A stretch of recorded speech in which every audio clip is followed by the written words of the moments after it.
Batman, one of the most iconic characters in the history of entertainment, just had his own day on the 19th, and we got to go to Warner Brothers to celebrate it. And we're just going to break down Batman because we got Bats on the mind, and we're going to talk about the live-action films, the pros and cons to each one, the influence they've all had on culture, because Batman is so precious to so many people. And Anthony, do you have any early memories of Batman? Like, what do you remember as a kid? I remember Batman animated series, and then also the Michelle Pfeiffer in the Catwoman suit. We all remember Michelle Pfeiffer, yeah. Licking herself, and that was a big moment in my childhood. I mean, who else wouldn't it be? For me, it was Danny DeVito as Penguin.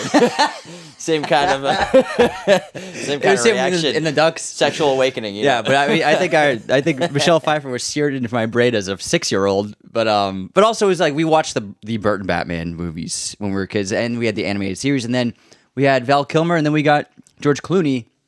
So we grew up with a lot of Batman, but it was changing. It was shifting.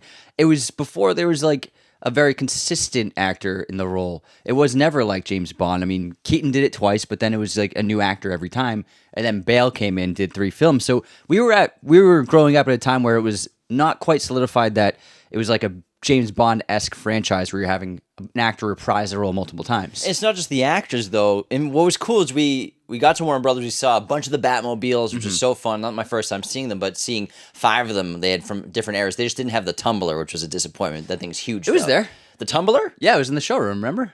Oh, that's right. It was into the showroom. How could you forget? I meant like outside. Like it wasn't outside, guys. It guys. wasn't parked outside, guys, all right? I need the... If it's not outside, James doesn't remember it happened. Yeah. Well, that means... Yeah, anyways, it was sick. But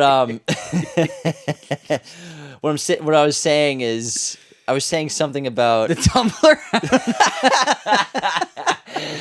James lost his train of thought. Okay, no, I got it back. I'm back on the train tracks. We got to see Batman Forever, which I hadn't seen in a while. This is the Val Kilmer one. Joel Schumacher comes in and makes a very big blockbuster action-heavy film. And what I've always liked about Batman in a way is we've gotten so many different interpretations, so many different styles of Batman. I mean, Tim Burton making the live-action Batman film in '89, that's just such a unique take. And then his sequel, it's just he's got this unique aesthetic and unique look, which I think was perfect in the time and the era for Batman, for him to bring Gotham to light with his production team and his design team and himself, just doing a really fantastical job with the gothic horror nature qualities of those films, which are in many of his movies in general. And then we move into the 90s, we get these big action blockbusters. Some of them are literally made to sell toys. We got nipples on suits. But I gotta say, I like the Batman Forever one a lot, but then 2000s era, Chris Nolan comes in, brings so much realism and grittiness to the quality of the character, to the world of Gotham and the world in general, to make it a world where what would Batman look like if he existed in our current present day world in, Pittsburgh or something like that. Yeah, if Batman's fighting crime in Pittsburgh. I just say that because he defends the Steelers. They shot a lot of it. But then in the different era with Zack Snyder's era or in the DCEU version of Batman, where it's a blend of all of those, and we have a massive, powerful version of Batman we've never seen before with more advanced tech, more muscles, and just it's true. More CGI muscle. Ben's massive in that movie. And it makes me excited about the future of Batman because then Pattinson and Matt Reeves bring something completely new. So every Batman movie in general, it's got a fresh take on it, which is kind of fun. Yeah, I mean, you could say the Burton ones were gothic, and then Schumacher's were fantastical. Nolan's were realism, bringing realism to it. And then Snyder was, I think you could just say, brutal in action. And then slow-mo. Slow-mo. And then Matt Reeves is... I would call it partly gothic, but it's not. It's like a modern gothic. I would say the new Matt Reeves version. It's contemporary gothic. Sure, because so many great movies influenced that film.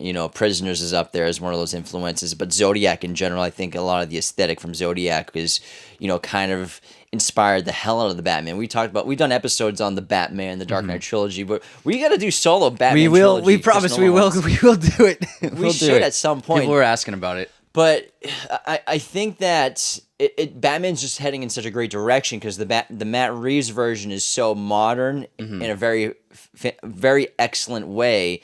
The 90s ones were modern, but in, I think, too much of the wrong direction of selling toys and being more focused on marketability. But I would say they're not modern.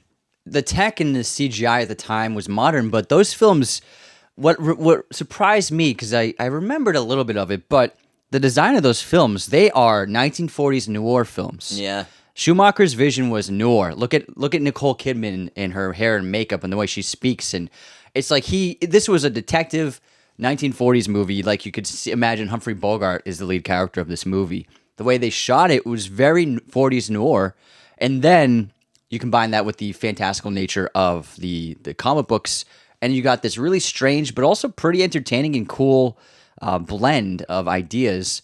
Ultimately, they didn't fully work as films, but seeing it on the big screen, it was actually pretty fun, and I appreciated I had a good time. Yeah, I appreciated Schumacher's love of old cinema that he put into that movie. Before we continue, be sure to check out movieposters.com, our great sponsors, to get amazing posters today with our discount code Raiders10 at checkout. It'll get you 10% off. We get a commission off every purchase if you use our affiliate link in the episode description of this podcast or our social media bios.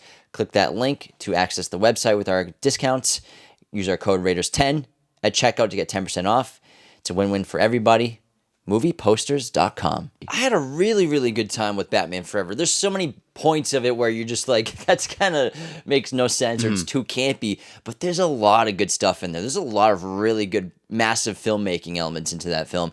And man, every time Jim Carrey was on screen as Edward Nygma or then eventually the Riddler or both, the crowd loved it. That guy was such a star. And I'm sorry, I think Jim Carrey's the best Riddler on screen so far. Oh, Paul I would Dano's say so. terrific. Yeah. He's an amazing actor. And I really liked Matt Reeves' version of the Riddler with the Batman. But we talked about this. I kind of brought this up to you after watching Batman Forever. Is one of the things with the Batman that I think for me doesn't make it the best Batman movie or even maybe top 3 necessarily for me. I still have Batman Begins and Dark Knight above it, possibly Rises, is the Batman. I love the tone. It's serious. It's dark. It's realistic. It's brooding. The whole movie's brooding. Yeah. But there's never really any real moments of, I would say, fun in a way. And every Batman movie has sequences of just thrilling fun or just great, not necessarily, you don't have to have quippy humor, but just like moments of entertaining fun. Whether it's, Bruce Wayne in Batman Begins joking around with Lucius Fox inside the Bat Tech areas and like all these running jokes. Does it come in black? Yeah, like all these great moments of fun or discovering his identity as Batman with the tech. And, I think even Ben's Batman at some points has a little bit of fun here and there because his Bruce Wayne is a lot more suave and charismatic. And the thing with the Batman with Pattinson, and I know everyone's, don't scream at your TV yet because I freaking love the Batman. And I think Pattinson's fantastic. But there is that lack of having a good time constantly. You don't need that in a Batman movie, but I think that's one thing that sets it apart for good or bad, pro or con in your subjective opinion. The Batman doesn't have many moments, if any moments, of just sheer thrill. I would say, I get what you're saying. Like moments of levity, moments of just like, throw a little bit of the old school entertainment value in it. I get that 100%. And I think going forward, there's a lot of potential for the sequel to work out and be really excellent. And I think the Batman is excellent. But there's always the same, there's the main criticisms and those who favor the Batman, they always say it's a better Batman movie. And then people say the Nolan movies are better Bruce Wayne movies. I don't like that. I don't like that either because for me, it's one character. It's one thing. It's one person. So I think that the Batman did a fantastic job with the Batman persona and representing those sequences. But the Bruce Wayne character didn't really do it for me. And I understand. I get it. He's up and coming. He's learning what's going on. But, Bale's Batman was an origin story, and they tapped into Bruce Wayne correctly, I think, in those films, and he was starting out. I don't think we should be saying one's a better Batman movie, one's a better Bruce Wayne movie. Batman and Bruce Wayne are one in the whole. They're one and the same. And so I think the film series that represents who Batman and Bruce Wayne are the best is overall the Nolan franchise, which is because Batman is Bruce. You know what I mean? He's not he's not a different person. He's still Bruce under that mask and cowl. And so for me, it's not just that it's not like he's a different character. It's the same character. It's a really good point. And it's one of those things that never really existed until the Batman came out. The opinion of this is a better Batman movie, this is a better Bruce Wayne movie, and vice versa. And I think that people use it to defend their favorite version of Batman, which is fine. But at the end of the day, it's a valid point. It is. But why then don't people do that for Superman? Why don't people say, oh, this is a better Clark Kent movie, but this is a better Superman movie, and this is a better Superman movie, and this is a better Clark Kent movie? Because everyone knows that, Henry Cavill is the best, Man of Steel is the best Superman movie. So I think there's really, for me, I never see that argument for other characters. It's only for some reason after the Batman came out, that became like a big debate point, an argument. Like, this is a better Batman movie, this is a better detective movie, this is a better that movie. But I never have once heard that for Superman movies. Yeah, I think that was a way of just, I think it shows that everybody recognizes that Bruce Wayne is not spectacular in the Batman. I think that's evidence of that. You know what I mean? But again, it's the same character, the same role, so it's all encompassing, I think. And there are actors who have done, I think Val Kilmer, after watching Batman Forever, did a really, really good job. I think Keaton did a really great job. For me... Why didn't you bring up Clooney? Clooney did not do a great job. So for me, what I'm saying is Bruce Wayne is just as important as the idea of Batman. Bruce is in my opinion, sometimes even more important, which is why I love the Nolan films, because they explored who this person was, who the character was in such great detail. But what's interesting about watching the older ones is they're not origin movies. Burton's Batman, Schumacher's Batman's no origins. We get flashes of what happens to his parents. And it does get a little confusing because in the Burton one, the Joker was the guy who killed his parents, and then in Batman Forever, it was apparently Two-Face now who killed his parents. So it does get a little muddled, but it's never an origin story. We just get flashes of that. And so I think it works best because in those films, the opening scenes are a Batman opening scene. It's not Bruce. It's just like they're fully formed. He already is the character, which is why Matt's new Batman film worked really well, because Nolan did the origin story so well. But then, unfortunately, when something hits really well, it starts a trend. And that really is what started the trend. I mean, Spider-Man with Raimi, but then Batman, everybody started doing the origin stories. And it created this, the trend that we're all tired of origin stories. But it didn't usually like that. But that's what happens when someone succeeds at something at such a high level. Everybody tries to emulate that. It's like Raiders of the Lost podcast. Movie podcast didn't exist until we started. I'm just kidding. That's not true at all. It's absolutely not true. We did not set the trend, but we are helping it boom. And what was cool about seeing Batman Forever at the lot on Warner Brothers was we got to witness a really cool panel that featured Michael Uslan. Now, Michael Uslan's he's owned the film and TV distribution rights and screen rights to Batman since the 1970s.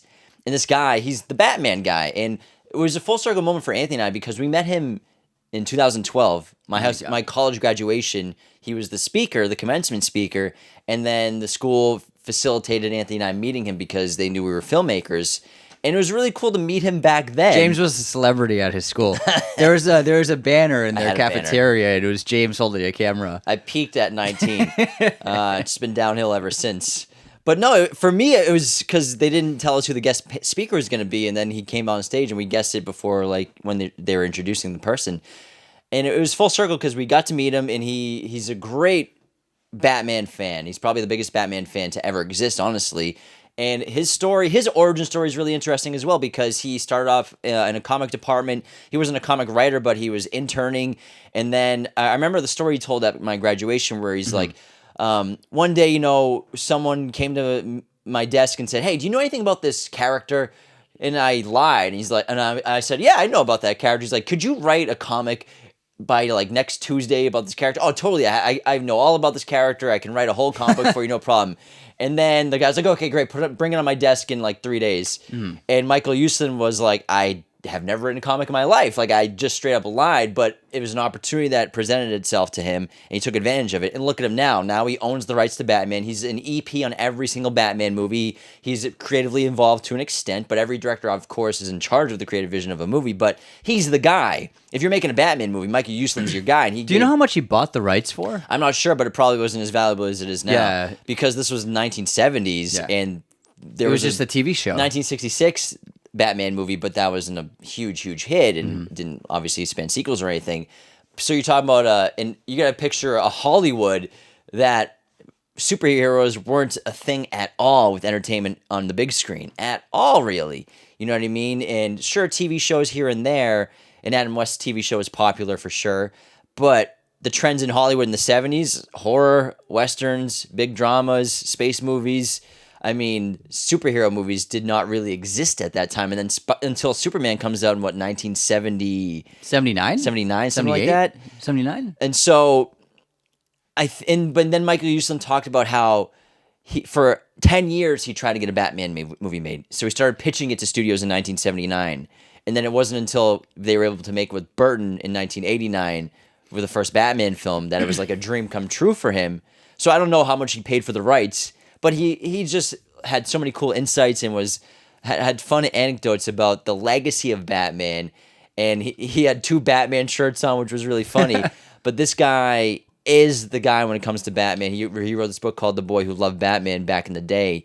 That's what's really got him for popularity. But it was just a really cool experience to watch that panel. Again, a full circle moment for Anthony and I. It's really, honestly, mind-blowing when you look back on, we're so used to, in this era of the 21st century, of, comic book material dominating the media spectrum, especially in the last 10 years. It's a good point. Not just movies, the spectrum in general, yeah. All of media. How big comic book characters, IP, and stories are. But both Marvel and DC were mostly forgotten at points in their legacies. So, for example, for entertainment, books, and comic books still big. But for example, Marvel was doing so poorly that they had to sell off their characters, and they sold their characters to Sony and Fox. Outside of Spider-Man, but they sold the rights to Sony. For Spider-Man. Yeah, it's crazy. Like they sold the X-Men to Fox, and as well as many other characters that Daredevil, Elektra, lots of characters were sold off to other studios for film productions because they were tanking, and it got to the point where they made a last ditch deal, they brought in, what was it, $350 million to make the first phase of Marvel movies, and that was like the last gamble of this is the last chance to save the brand, and it obviously worked out. And same thing with DC. To think that DC was struggling, and a guy can just buy the rights to write what is now considered one of the top 3 most important characters in fiction at the moment in terms of Batman. The fact that some guy, a civilian, could just buy that, and he wasn't a millionaire or a billionaire. I'm sure he bought that. Like, if I was going to put a number on it, maybe $200K at that time, maybe even less. Try to look it up. Who knows? See if you find Yeah. it. I bet it was more expensive than that. And he wasn't just a civilian. He was working in DC. No, yeah. But $200K in 1969 is a lot. Yeah, who knows? But let me see if I can find it. Imagine, but what's the value of the character of Batman Probably right 10 now? billion. Exactly. So it's really fascinating to see, because it's not like these properties were made a few decades ago. They were made many decades ago. The first Superman was made in the 30s, and Batman in the 40s, I believe. So these characters had been around for many decades, and still both of these brands nearly died. But now they are the dominant forces in media, in populist media, which is so fascinating to see the ups and downs of it. Because we're used to, literary characters often were always adapted, whether it be Sherlock Holmes or Dracula, characters like that. They never had dips in popularity. Sherlock's always been popular since it was written. Dracula's always been popular with so many adaptations, but I can't think of oh my God. How much did you buy it for? Tell us. Hold on, let me guess. What year was it? Does it say? 1979. 1979. I'm saying he bought the rights for Batman for $25,000. In 1979, Michael Uslan formed Bat Film Productions, and from working from DC Comics, bought the rights to Batman for $50,000. Oh my God. Oh my god! And if you adjust that for inflation today, that's what $250,000 maybe. Maybe something like that. It's not even it's not even close to $500,000. And back then, it was a gamble to do that. That was a Holy gamble. fucking It was a shit. gamble in 1979 to pay $50,000 for the screen rights to Batman. Wow. In DC, So he got everything excluding television for it. okay, but he bought the film rights, Cinematic rights. Oh my god! Well, it's crazy. He's the visionary who saw the potential on the big screen of seeing this character, and when no one else did, not even the creators and the publishers and distributors. And it was 6 months of negotiations, and it was funded through personal investments from friends, family, and professionals like dentists and lawyers. Oh who my are probably God. all really rich right now if they still have their. So shares there's a in that network deal. of like 20 random people who get a little cut of the Batman. It's like every residuals. independent feature film ever Yeah. made. Hey, ask all your friends for money. Hey, guys, help me buy the rights to Batman. see- They're like, yeah. Can you imagine the you mean the comic? Buy the That rights kid's to what do you comic? mean buy The the rights to detective comic? Batman. That's insane. He paid $50,000 for the rights to Batman in 1979. Oh my god! And now, I mean, you gotta the worth of the character is at least you gotta say at least $10 billion is what that character's worth at least. I mean, the movies alone have grossed Yeah. over $1 billion. So I mean, probably. Merchandise, it's unbelievable. And the comics, and I mean, the success of movies only compounds the rest of the media, whether it be comics or video games and things like that. So when one part of the juggernaut of the character succeeds, it helps the entire brand. So it's just always compounding with success. It's something that he also brought up that was really cool. Sorry to keep talking about Michael Uslan, but again, No, he's it's the fascinating. Batman guy. Don't apologize, man. It's your show. He was talking about how Stan Lee was a great friend of his and a mentor. And they were at lunch one day, and Stan asks Michael, he says, Michael, do you know what makes characters great, especially comic book characters great? And Michael said, I don't know. He said, it's the villains, because the villains define your hero. That's what makes your hero great, are the villains that they face, because they're reflections of themselves, and also they're massive obstacles to overcome some of their either biggest insecurities or biggest weaknesses. And that's why they're such great heroes, is because they're able to overcome those things. And I think Batman, without a doubt, of every hero character imaginable, has the best villains. There's no other character even close to the rogue gallery of Batman. The Joker himself has got to be one of the best villains in comic history and in fiction history in general. He has to be, you know. I mean, and 2 actors have won Academy Awards playing the character. It's a character rich with so much depth and intrigue. And then even beyond the Joker, Ra's al Ghul is a great character that we all were introduced to really with Batman Begins. Scarecrow is a great character. Two-Face, Riddler, Catwoman. Do you want to hear a crazy fun fact about the casting of Ra's al Ghul? Hell yeah, I do. So Chris Nolan and David S. Goyer. Well, David S. Goyer revealed that Nolan was between 2 actors for Ra's al Ghul. Liam Neeson, who obviously got the role, but he's also super close to casting Guy Pearce as Ra's al Ghul, who he previously worked with in Memento. That would have been interesting. Nolan really loved working with Guy Pearce, and I think Guy Pearce is. I mean, I think everybody respects the guy. He's a fantastic actor. But he almost wrote the Ra's al Ghul character in Batman Begins to be, in a way, a brother figure to Bruce Wayne. Yeah, because he'd probably be around the same age as Christian. Yes, about the same. I think Christian is just a few years younger, but basically the same age. And so he was torn between, do I make this, a brother versus brother rivalry story, or do I make this a father figure and a son figure story? He obviously chose as a mentor figure. It makes sense that Liam Neeson, the older person, he can be like a new father figure for Bruce, who's lost his father. It worked really well. But it could have been very interesting if Ra's al Ghul was a flip side of the coin of Bruce in the way that the Joker is, but in a less insane way, but a more controlled and organized person who will do the things that Bruce and Batman refuse to do, and that's kill the innocent and not protect. It could have been interesting, Christian Bale versus Guy Pearce in Batman Begins. Yeah, I would have liked to see that dynamic in a great way. I think Liam obviously defined the character, and it's a character I'd never heard of before when I first saw Batman Begins. And I have to preface this, Batman Begins is my number 1 Batman movie. It's my favorite one. I think The Dark Knight's the best objectively, But for me personally, Batman Begins, I think it might be my most watched movie of all time. Especially when that movie was on fucking Netflix, bro.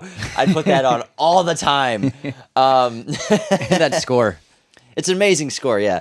But, you know, I think that movie's really special. And what I love about Liam's performance was the father mentality and sort of the mystery and intrigue he brought to the character.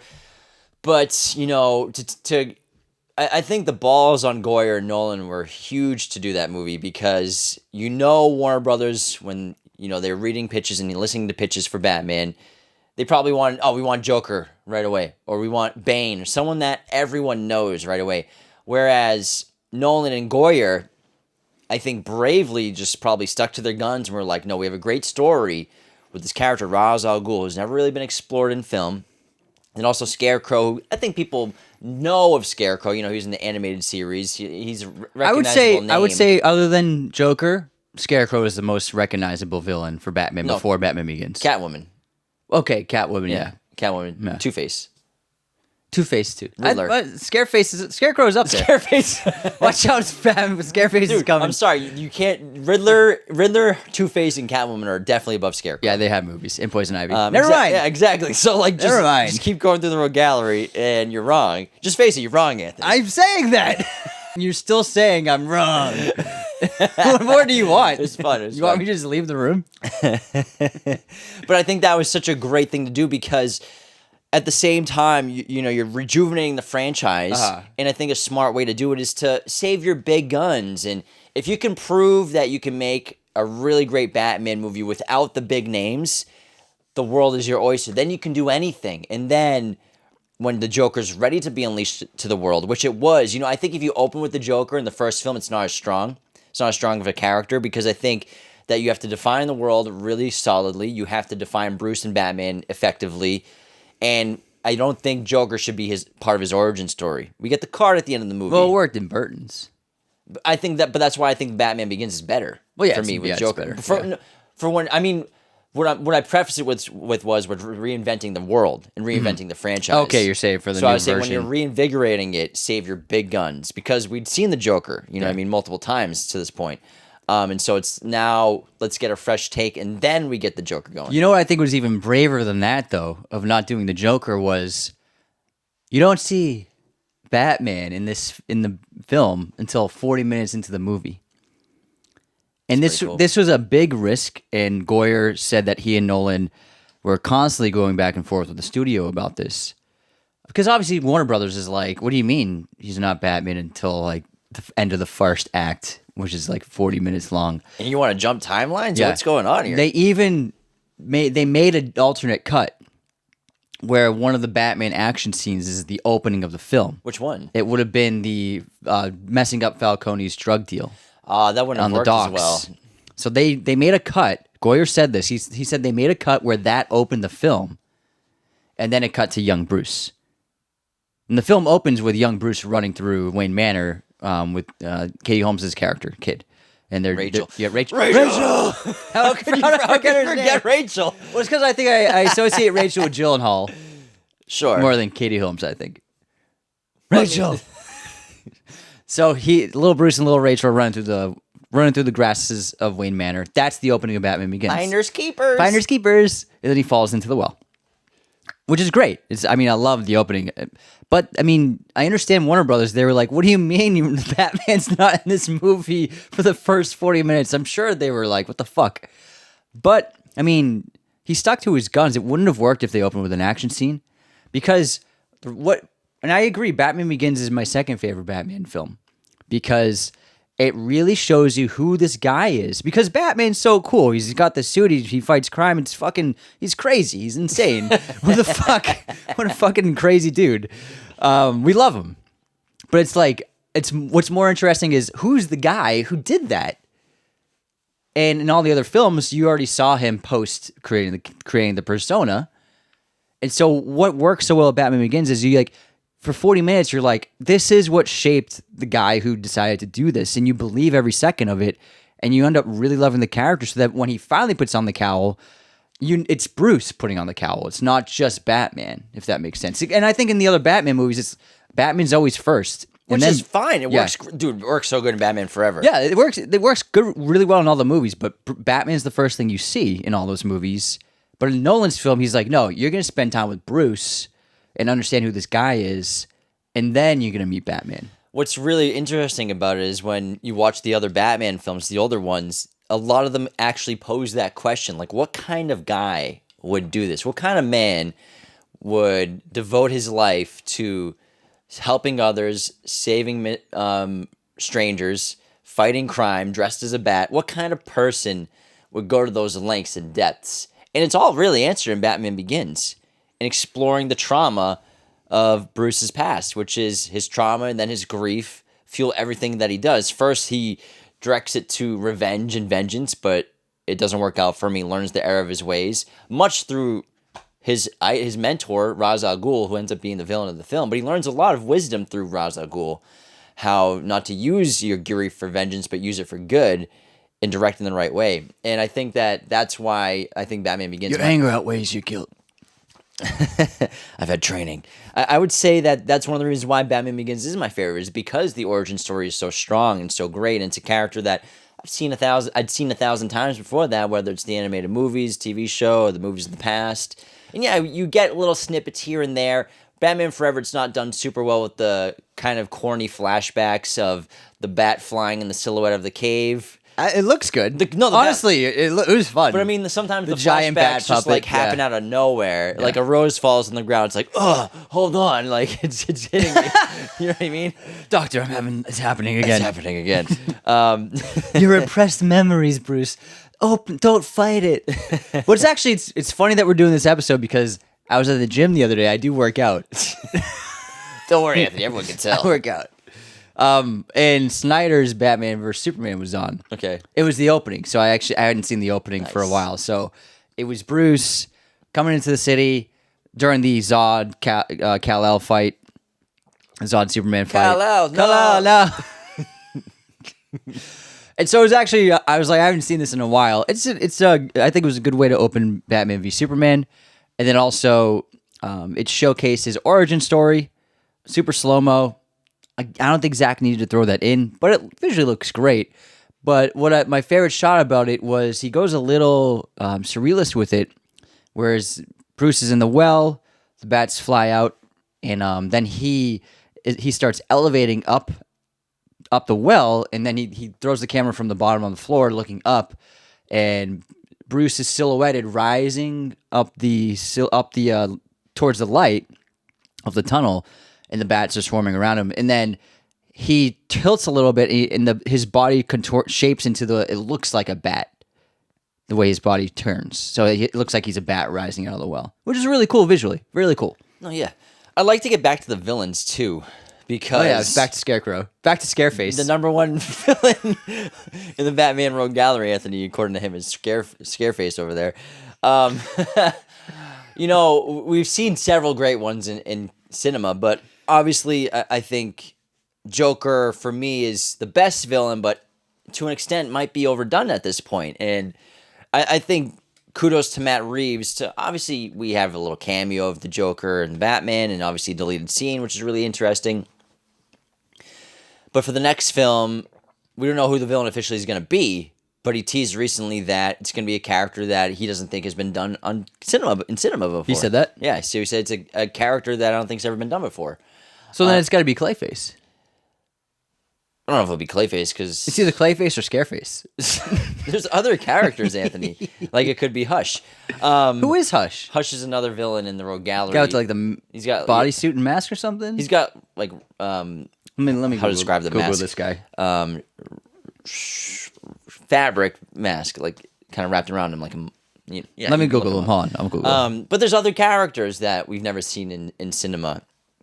And that doesn't mean that the Joker's not going to be in the Batman 2. I'm sure the Joker will be there, because maybe the trilogy will end with Joker as the main big bad. And maybe he's like a mummy. Teaming up. I'd like to see a team up. I think that's what Matt Reeves, maybe in his writing partner, are gearing towards, is a team up for a finale in the third act of his trilogy. You want a villain team up? Yeah, villain team up. Kind of like we get in other Batman movies. Batman Forever, Batman Returns. Batman and Robin. We have team ups of villains, which I think work really fun. and are super effective. It hits that fun thing that you want. Yeah, no, it's fun, but that's why I like Nolan's trilogies, because they're centralized in their villains. They're not really connecting many except for Scarecrow and Ra's al Ghul in the first film. But besides that, we just really are getting Bane, and then Catwoman, who's an ally for Batman, and then Talia. Dark Knight, it's really just Joker's show the whole time, which is, I think, why it's so Hey, strong. Two-Face. Oh, yeah. He's always got a team up of villains. Yeah, I'm speaking out of my ass Yeah, right now. hold on. He's got Ra's al Ghul and Scareface in the first one. He's got Joker, Two-Face in 2. Yeah. And then Talia al Ghul and Bane in 3. So it's always team-ups. So- Anyways, in addition to the team-ups I've been talking about, let's get a mega team-up in the third film. Yeah. What's interesting is that the Catwoman character that Zoe Kravitz plays, it's been I think it's the most different in terms of she's never felt like a villain or an antagonist in any way to the Bruce Batman in that film, whereas even Anne Hathaway's was an antagonist in some capacity in the first half.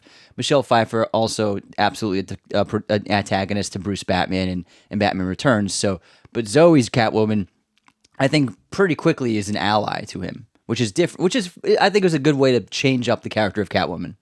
True. And when it comes to Catwoman, I definitely want to see Zoe Kravitz back as Catwoman, but I think I don't know if I believe I remember reading that she's not going to be in the second film. I read she is. You read that she is? Yeah.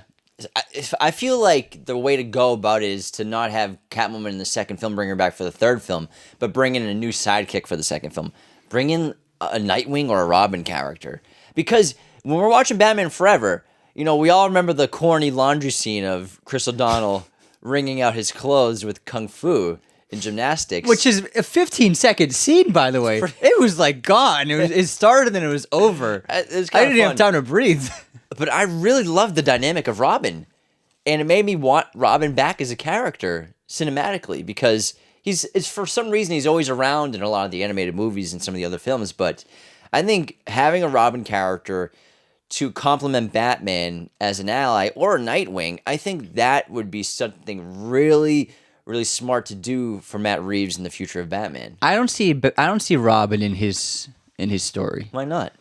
I think because Batman's so young that having a Robin doesn't seem right in that era of his career. Mm-hmm. Whereas it looks like with the other DC versions, they're doing the puppet Dick Grayson Robin film. And then it seems like Batman Brave and the Bold will have Robin in it as well. So it looks like they have Robin geared up for the future films. So not for the Matt Reeves So ones. you don't think Matt Reeves' Batman will have a sidekick then? Well, I mean, technically Catwoman's a sidekick kind of in the first film. I don't want him to have a sidekick. I just want him to be Pattinson. Battinson. That's all I want. Just punching dudes in the face by himself. That's what I want. I'm not sure that Robin will suit what they're going with. Maybe DC, maybe they don't want Batman to have a Robin as well. Maybe they don't want to take away too much from the character. That's what I'm saying. I mean, because we're talking about like they need to flesh out Bruce Wayne in the next film. That's my biggest note that I want a more fleshed out Bruce Wayne. I want the Playboy billionaire. So in terms of fleshed out, because Bruce has a lot of screen time. It's Bruce. He has a lot of screen time, but it's not the Bruce it's not the fully realized Bruce that defines the character of the other part he's playing.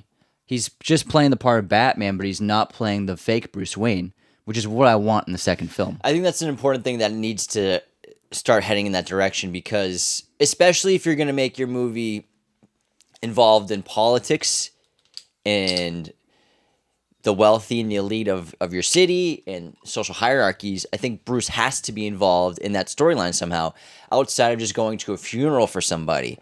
I think Bruce has to get involved in public life. He has to be, because, like you said, it's a perfect facade. It always has been a great facade. It's his cover, yeah. It really was never explored too well in all the Batman movies, I would say. Val's did a bit. Val's is solid. He makes a lot of public appearances. But Nolan's Batman does a serviceable job of showing Bruce putting on the persona. Does a great job. Dark Knight, especially, going to dinners with elites and doing his whole Patrick Bateman dinner sequence. And buying the hotel in Batman Begins. did you notice that what's funny is Patrick Bateman in American Psycho has that dinner scene with his friends where he like regurgitates basically like the opinions of all the social elites of how we should be doing this. We really need to be pushing these and end apartheid and end world hunger and lift people up from poverty. And then Bruce in Batman Begins, or is it Dark Knight? Dark Knight has a similar conversation at a similar table where he's not regurgitating it. He opens up the discussion. He acts like a bumbling, I'm just a billionaire guy dressed up like a bat, whatever. But then he listens intently to what the other people are saying. For me, it's kind of a very similar scene in terms of his fake. He's projecting a fake persona as a different person internally to see what other people think. Great slogan, Harvey. Well, that's what I think. So the complaints about the Nolan movies versus the Reeve film is that the Matt Reeves film is more of a detective film. And there's more Batman being a detective in it. But I think he does plenty of detective work in The Dark Knight. Oh, tons, yeah. Gathering ballistics, so much... Gonna take ballistics off a shattered bullet. Fingerprints. Audio engineering. I don't think it was loud enough, sir. Yeah, exactly. And then using a ton of security footage from around the city. I think he does a lot of detecting in that film. And also going to investigate a lead on the motorcycle when the shooting of the mayor happens. So I think that obviously he doesn't do a lot of detecting in Dark Knight Rises, but I think the scale is too big. But he does a lot of detective work in Dark Knight.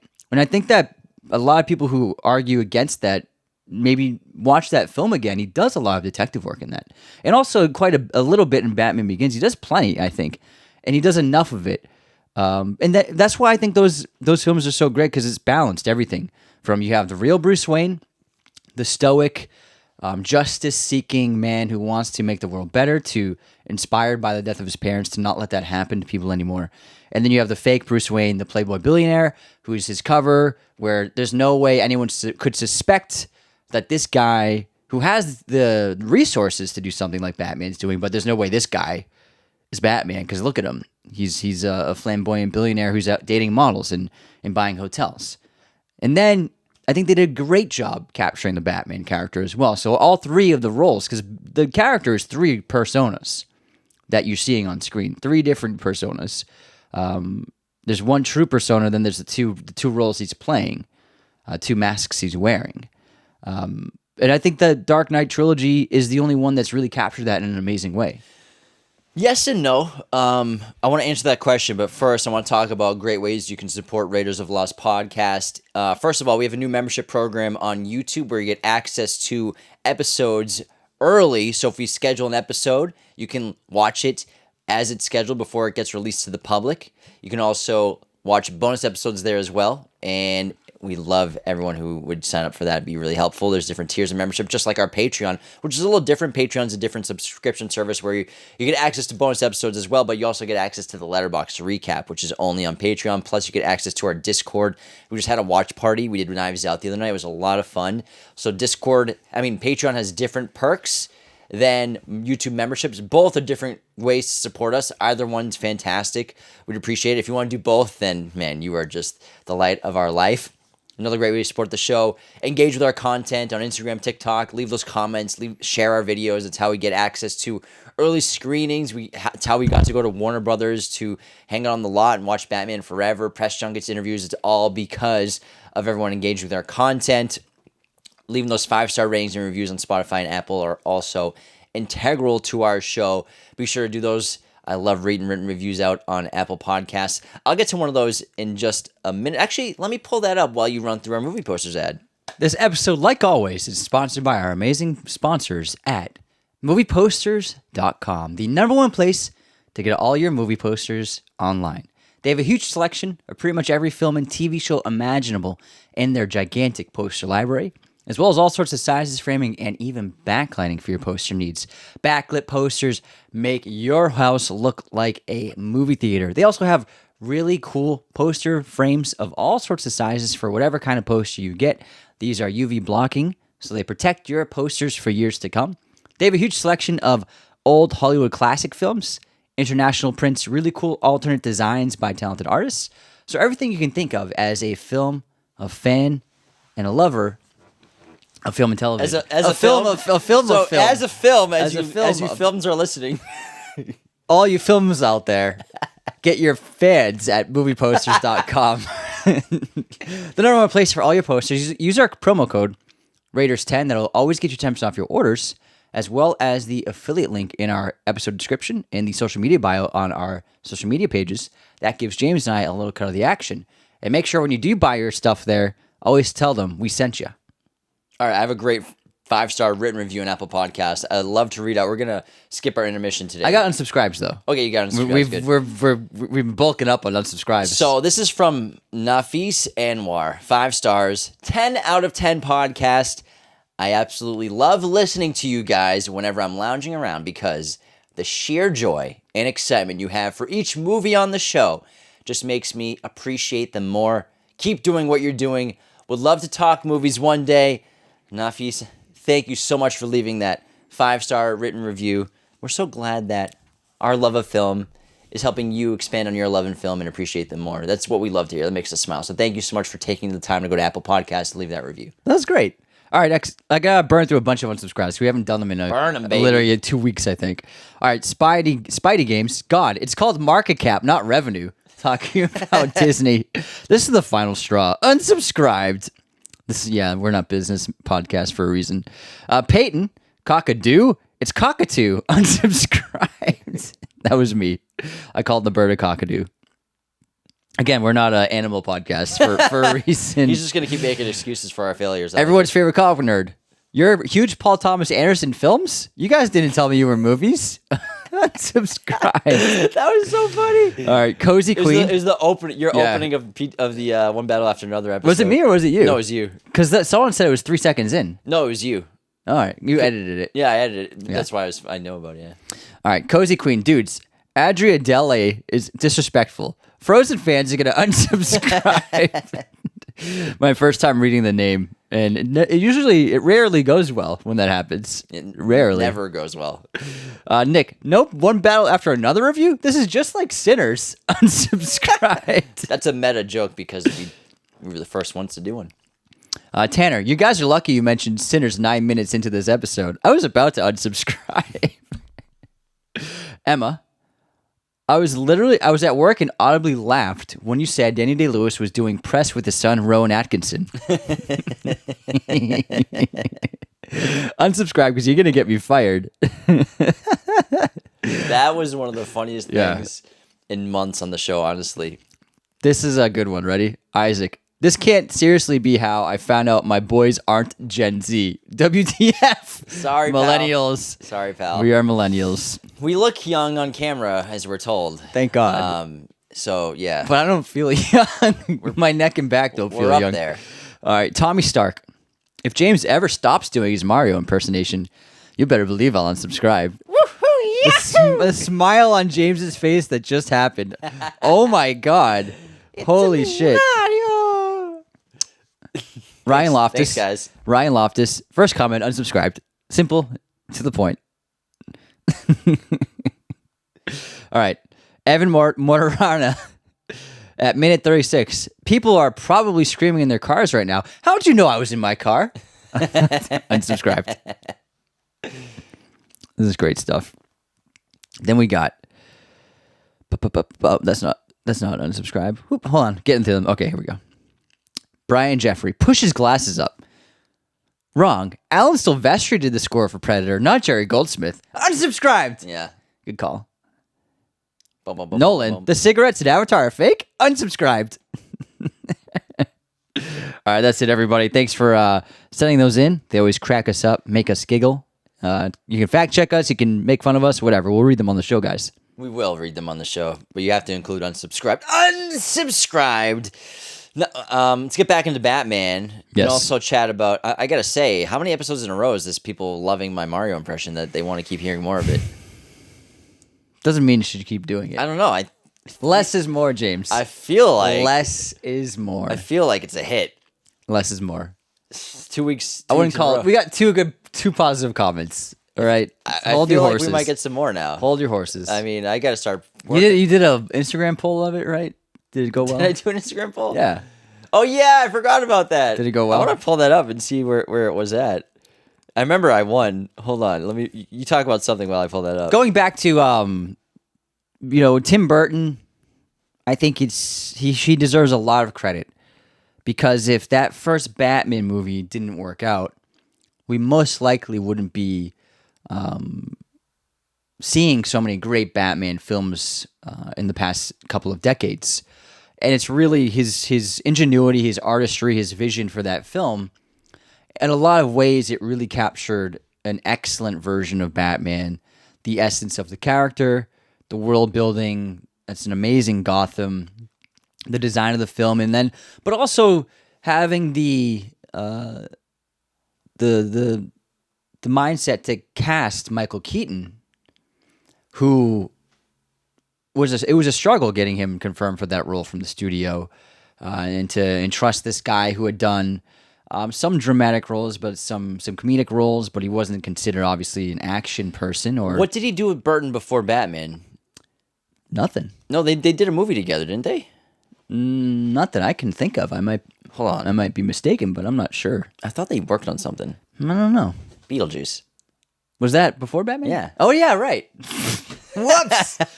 Oh, Beetlejuice. We got him. Yes. But he saw what Keaton had, and it worked really well. And he was a great Batman Bruce Wayne.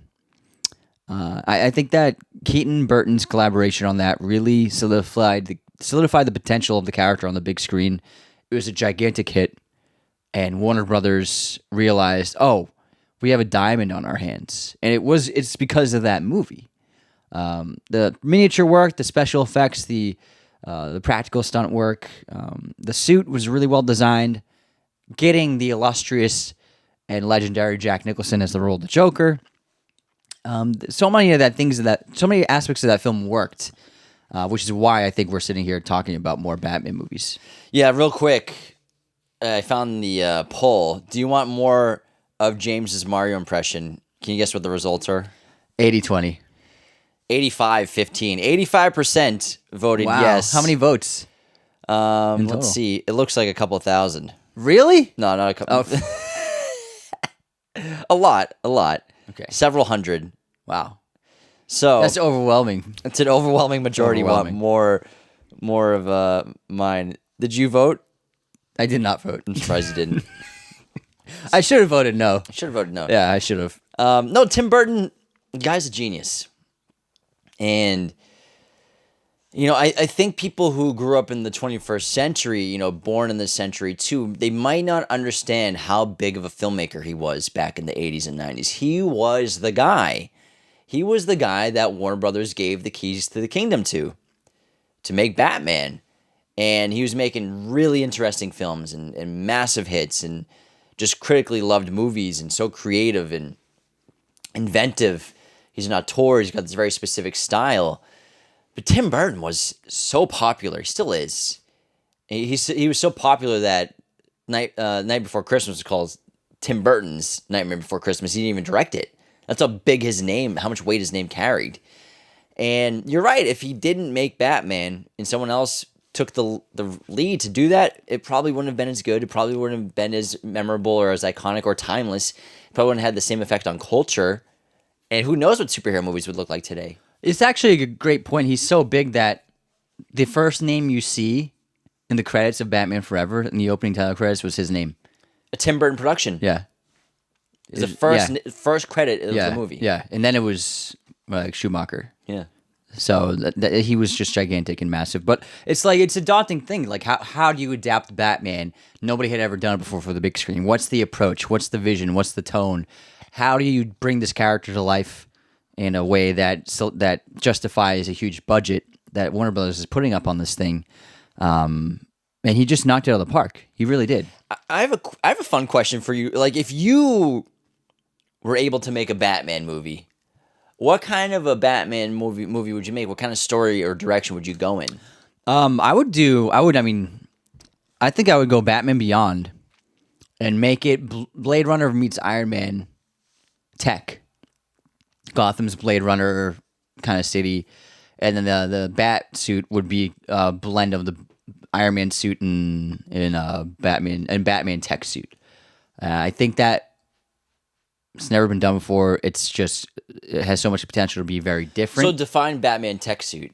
Like so kind of like it's like Ben's when he fights Superman, but not as bulky. Not like a walking tank. Yeah, it's more, it's more like the Iron Man suit, but not as big. Because Batman Beyond. And Batman Beyond is a very thin suit, but it practically in real life. HUD. He's got a HUD. Yeah, exactly. But the suit's so thin, it seems more like just like a fabric in Batman Beyond, but that really wouldn't make sense in the real world. It needs to be very strong, like an Iron Man suit, but not as bulky. So there's so much potential for that. So would you go? So you'd basically just do a Batman Beyond movie, yes. And then would you have a young star to be Batman? Like how young of an actor? I would go. You go young, right out of high school, maybe out of college, like Peter Parker-esque, and then would you try to cast a previous Batman to play the mentor Batman? I would cast Josh Brolin.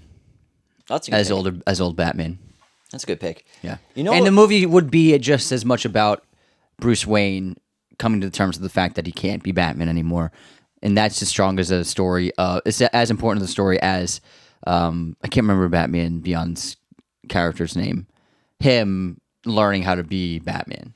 Yeah, no, that's cool. I would love to see a Batman Beyond movie. That would be epic. Yeah, that's what I would do. I think if I got to make a Batman movie, I think it would be fun to do something completely different.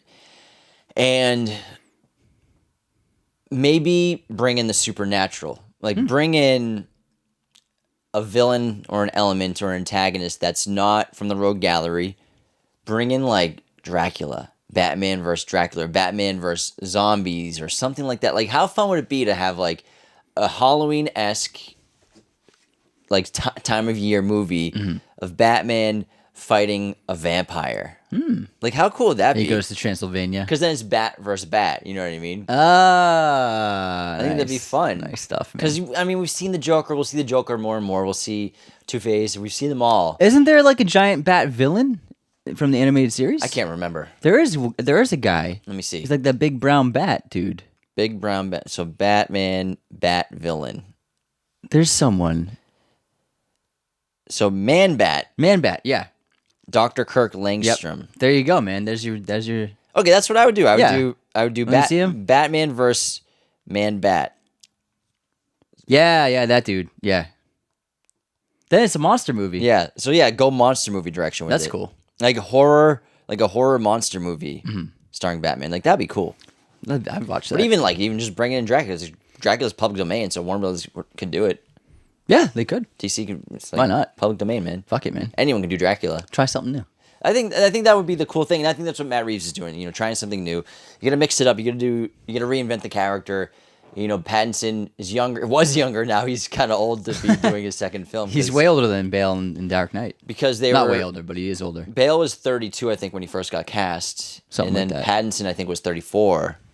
And now Pattinson is going to be, I think, 39 by the time he films Batman 2.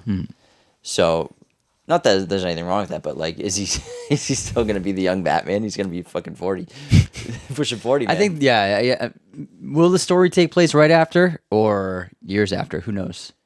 Yeah, I mean, there's a lot of things to take into account, especially the flood at the end of the film, the levees breaking, and then Gotham being underwater, and obviously the Penguins show the ramifications of that for a lot of different parts of the neighborhoods and communities. And, you know, it's that very much a Parasite parallel of the poorest people are affected by that the most. You know, the water affects the people who live in the lower levels, literally, of the cities. And same kind of thing is going to happening with Gotham. So I think that they definitely pulled from Parasite for that kind of metaphor and physical representation of the metaphor. Yeah, and my theory was always that if the city's flooded, then Mr. Freeze seems like a interesting villain to take advantage of that. But maybe this won't take place right after it. And maybe it won't be flooded at all. Maybe they put the walls back up. Yeah, maybe it'll if it's 5 years later, I mean, I'm sure they could have got some infrastructure going, put those walls back up because they didn't all get completely. Maybe the character of Bruce Wayne is helping the city out. That's what it should be. You know, Bruce helping the city by rebuilding the walls that got exploded. Yeah, having a public life. He's got to get in front of the cameras, man. He's got to have a model girlfriend. I wonder if he will have a lady love interest in it. I feel like at least on the surface level, you could have Bruce with ladies. I would love to see Poison Ivy back. Poison Ivy would be sick. New Poison Ivy would be. I mean, Uma Thurman as Poison Ivy was just like, what a fun character, and she was spicy. She was hot. She's great in that movie. Yeah, this is a good kiss, man. It's a ridiculous film. You know, I kind of want to watch it after just watching Batman Forever. Yeah, It'd be fun to watch it. I think it's just that version of Batman. That might be the worst. It's probably the worst. I think it is the worst version of Batman on film. Yeah, I think even Val, his Batman. Val was good. Val was solid. I mean, he didn't have much to work with at the end of the day. That movie, at the end of the day, Batman Forever turns into the Riddler's movie. Jim Carrey takes that movie over. The biggest issue with the film is, what is Batman Bruce Wayne's story in that? It's just that he has bad memories, these dreams. Like, that's his story. That film doesn't have a real story arc for Bruce. Well, he just keeps reacting to things that are happening. Kind of. I think the story arc for him is his relationship with Robin. His relationship with Robin is like kind of his. But again, it's reactionary.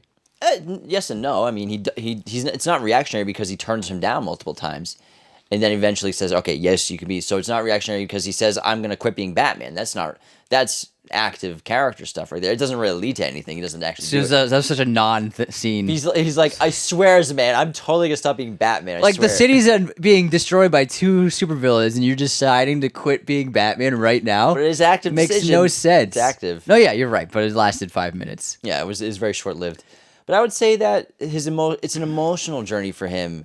You know, he in a way overcomes his memories.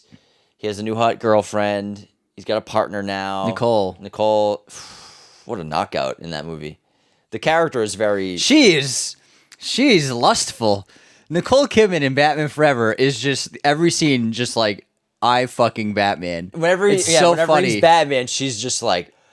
wants to beyond smitten. She wants to rip his suit off. Bruce, who's insanely handsome and a billionaire and very nice guy, the most eligible bachelor on the planet, she's like, oh... What are you doing here? Friend zoned. Friend zoned. I've met somebody. It's like, damn. I can't go rock climbing. Would you like to go rock climbing? So many random things in that movie. But it was dumb fun. It is dumb. But like I said, there's some good filmmaking. And the thing with Batman, it's always attracted great filmmakers. Yeah. Tim Burton, of course. Christopher Nolan, Schumacher, so many great things going on in that movie. Matt Reeves. Schumacher made some good Snyder. movies. I mean, the best filmmakers out there want to work on Batman movies, which is really fascinating. And I would love to see how many filmmakers got turned down on their pitches that were trying to make a Batman movie. Yeah. Who did Nolan beat out? Probably a lot of big names. Who did he beat out? Because he wasn't a big name yet. You know, he had worked in the studio though. Yeah, but he wasn't like a name. Yeah. Chris Nolan now is a brand. Yeah. Insomnia didn't open with a film by Chris Nolan. Yeah, but when he's pitching Batman in 2003, 2004, was he a household name? Absolutely not. No way. But now you go to the movies just because it's a Chris Nolan movie. Everyone goes. Everyone. But yeah, I wonder what the pitches were for in 2003, 2004, when Warner Brothers was gearing up.